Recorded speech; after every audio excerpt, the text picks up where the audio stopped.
Hello, everyone, and welcome to episode 43 of Stronghold SHX, the road to $3.33 with myself, CryptoBanker SHX. I hope you're well. It is August the 2nd. Before we dive in to today's episode, an important prerequisite, as always, I am not a financial advisor, and nothing I ever say or do should be taken as financial advice. I also do not endorse SHX at any price point.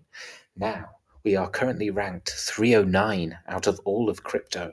We have seen a 1.42% increase on the daily, currently trading just above 2.1 cent.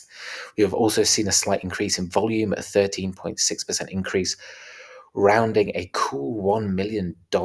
Now, in relation to what I wanted to speak about today on today's episode, really the reasons why I see SHX as a future top 10 crypto.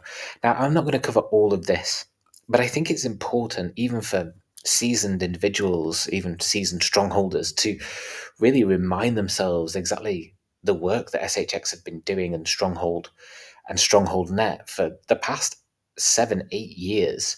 And when you fully understand exactly what it is, what they've been doing, and what it means, it's then very easy to link it to potential future events, the likes of X Money, for example. So here we see SHX is the liquidity tool to send and receive value across modern payment networks. It is a climate friendly project having been built on Stellar. It was established and launched back in 2018. SHX is the currency and real world utility building block of Stronghold Net. So Stronghold Net operates on institutional grade compliant technology and has multi-blockchain compatibility with the likes of XRP, XLM, FedNow, USACH, and ISO 20022. Ripple are strategic investors in Stronghold. Stellar are strategic partners of Stronghold. IBM was Stronghold's first client, and IBM are also a strategic partner.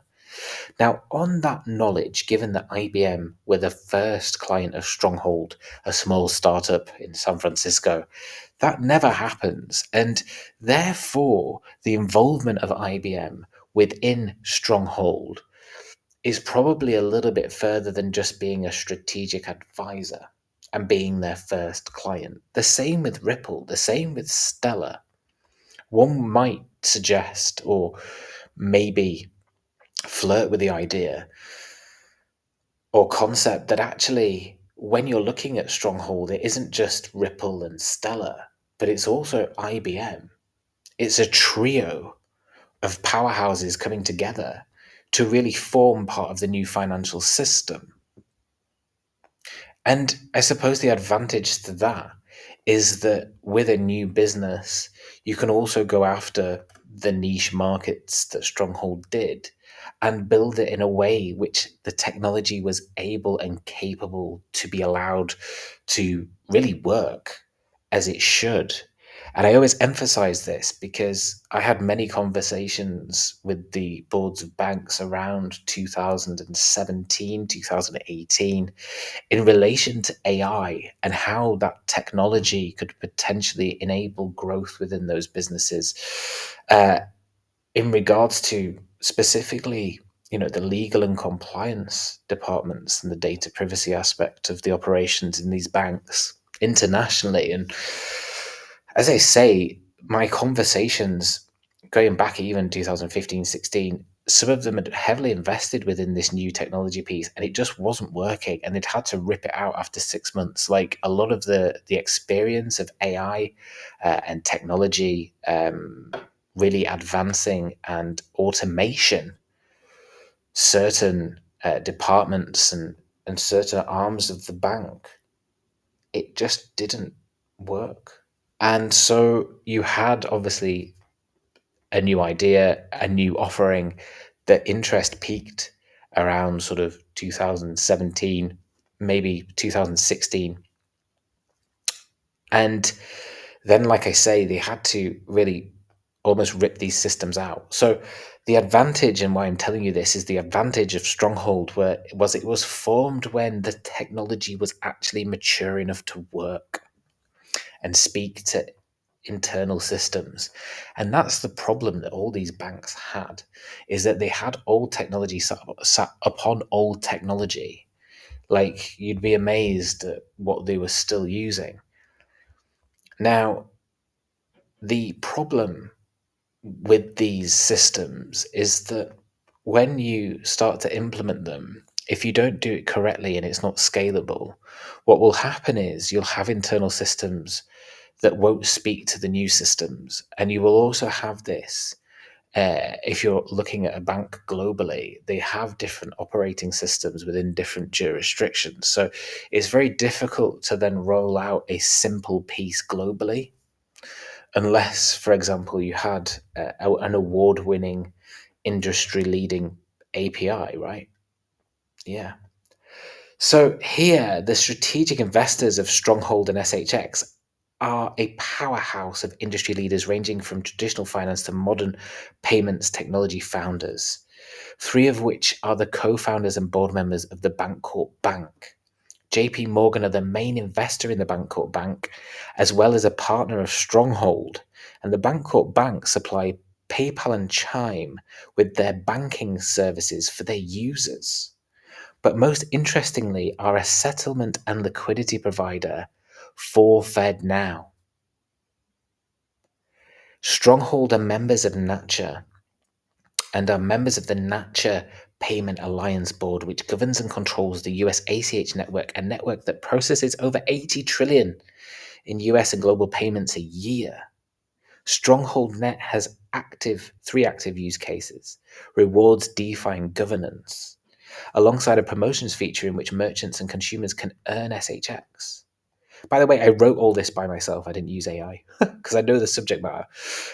So it also allows businesses to access DeFi liquidity in Stronghold Net to enable cash advances to businesses who wouldn't be able to normally access capital through traditional means. Stronghold acts as a bank.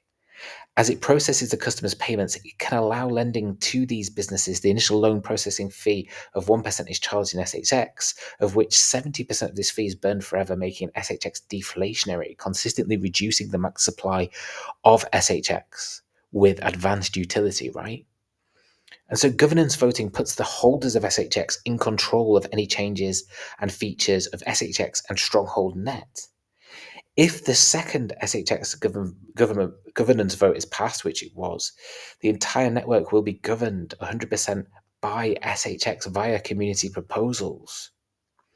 That if, when, or will these be voted on before going to a full governance vote to be approved?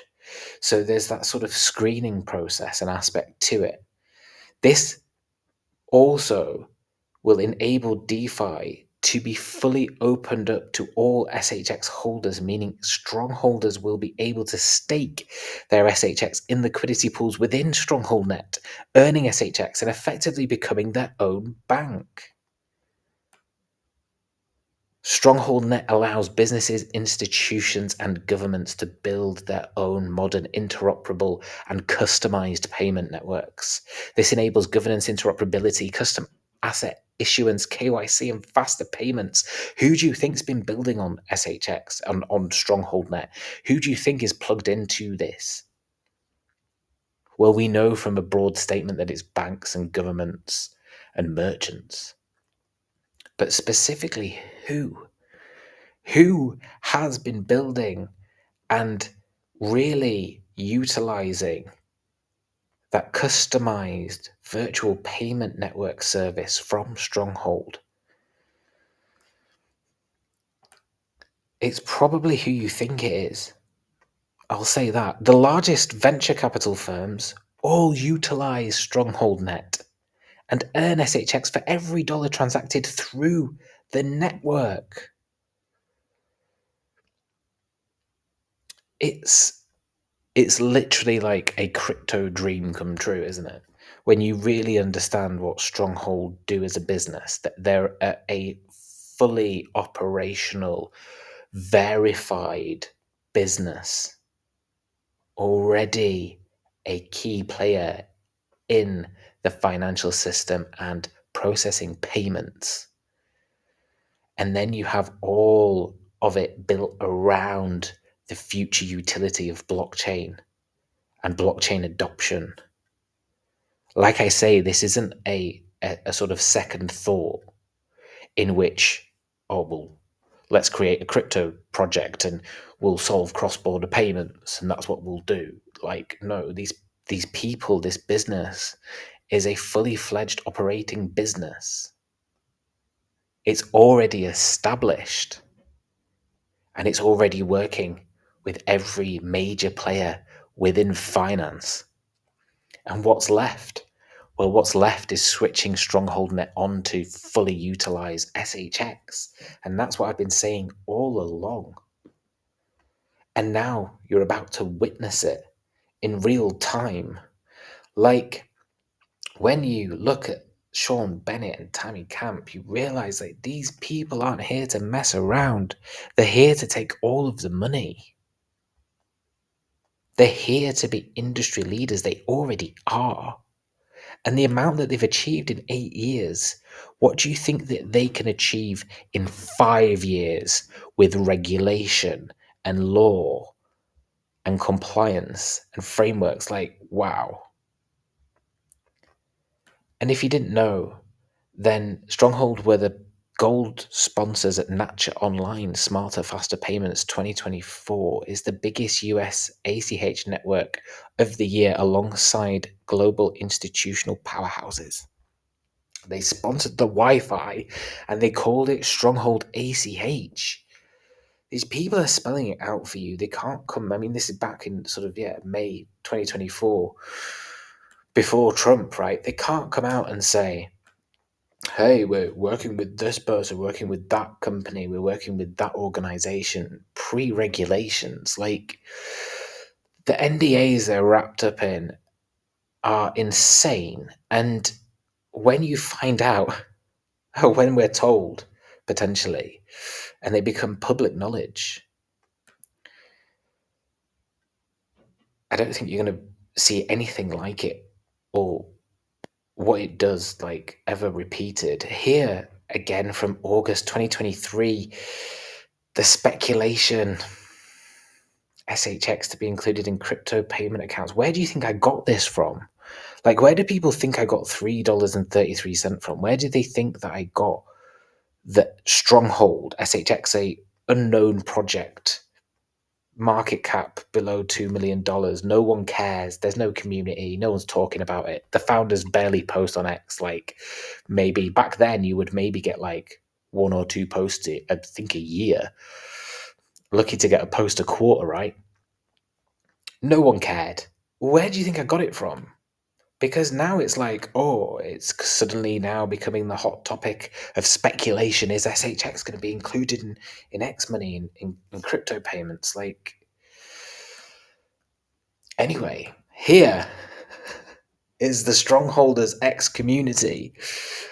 Please do join us. We've got over 3,000 members and we're ever growing. Like, I think we're the fastest community, crypto community, growing community.